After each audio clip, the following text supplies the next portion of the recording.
မနေနိုင်ပဲသူ့အိမ်နီးနားချင်းကိုသွားပြီးတော့တောင်းပန်ပါတယ်အိမ်နီးနားချင်းဖြစ်သူကလယ်သမားကြီးကိုငှက်တောင်မွေးတွေအပြစ်ထည့်ထားတဲ့အိတ်ကိုပေးပြီးမြို့လယ်ခေါင်မှာငှက်တောင်မွေးတွေကိုသွားပစ်ခိုင်းပါတယ်လယ်သမားကြီးကသူ့အိမ်နီးနားချင်းရဲ့ခွင့်လွှတ်မှုကိုရချင်တဲ့အတွက်သူပြောတဲ့အတိုင်းလှုပ်ဆောင်ပါတဲ့ငှက်တောင်မွေးတွေကိုပြစ်ပြီးတဲ့အခါလယ်သမားကြီးဟာအိမ်နီးချင်းထံပြန်လာပါတယ်ဒီအခါမှာတော့အိမ်နီးချင်းဟာပြစ်ထားခဲ့တဲ့ငှက်တောင်မွေးတွေကိုအိတ်အတွင်ပြန်ကောက်ထည့်ခဲ့ဖို့မှားပါတယ်လယ်သမားလည်းမြို့လယ်ကောင်ကိုပြန်သွားပြီးငှက်မွေးတွေကိုကောက်ဖို့ကြိုးစားပါတယ်ဒါပေမဲ့ငှက်မွေးတွေဟာလေနဲ့ပါသွားကြတဲ့အခါမရှိတော့တော့တောင်ဖြစ်နေပါတယ်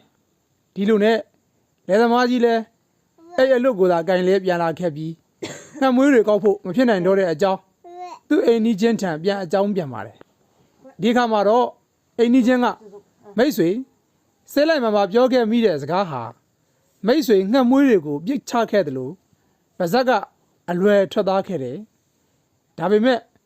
ငှက်မွေးတွေကိုပြန်ကောက်ဖို့မဖြစ်နိုင်တယ်လို့ပြောပြီးသားစကားကိုလည်းပြန်ရုပ်သိမ်းဖို့မဖြစ်နိုင်ပါဘူးနောက်ဆို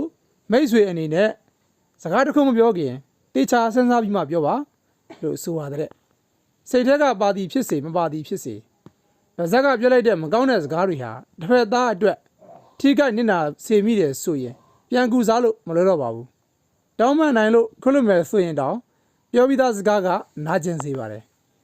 စက္ကန့်ပိုင်းအတွင်းကိုပြောခဲ့တဲ့စကားကနစ်နဲ့ချီတောင်မမေ့နိုင်တဲ့နာကျင်မှုတွေကိုလည်းဖြစ်စေနိုင်ပါတယ်ဒါကြောင့်စကားတစ်ခုမပြောမိခင်တေချာစဉ်းစားပြီးမှပြောသင့်ပါတယ်